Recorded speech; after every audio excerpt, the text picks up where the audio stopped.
The proper procedure for reclaiming refrigerant from a system after you have already hooked up your high side and your low side to the system. Your high side is always red, and your low side is blue. Okay? And as you can see, we have 115 pounds, 113 pounds of pressure in the system.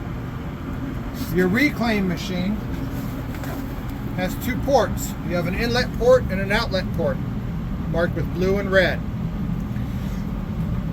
This reclaim machine is used to remove the refrigerant from the system.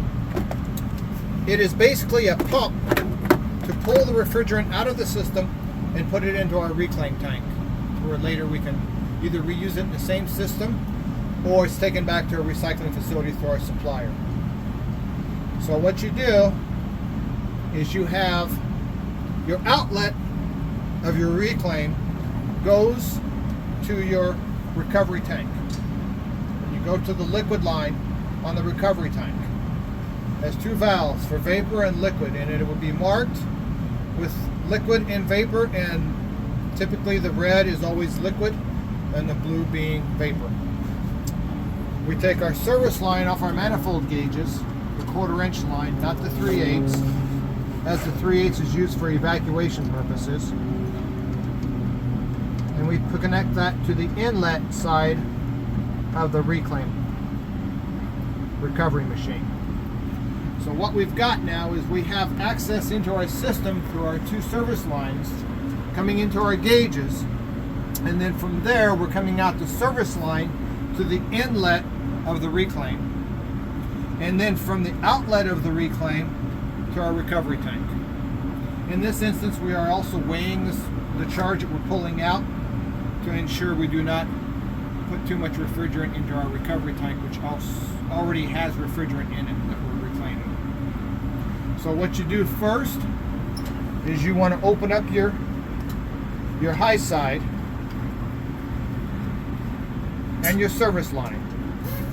And what that does, that allows pressure to go to our recovery machine. As you can see, our gauges have went up to our 100 pounds, reflecting the same we have here.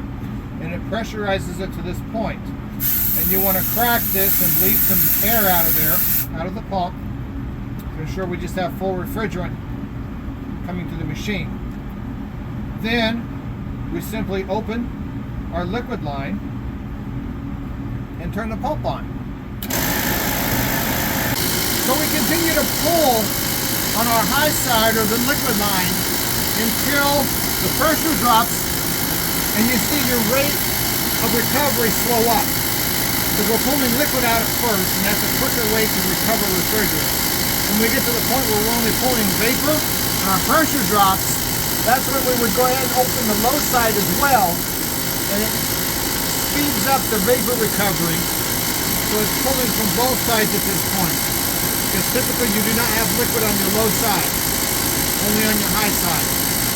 So you let the machine recover until you get into a negative pressure, into a vacuum on your system. That shows you that you pulled all your refrigerant out of the system. And at that point, what you're going to want to do is shut off your manifold gauges,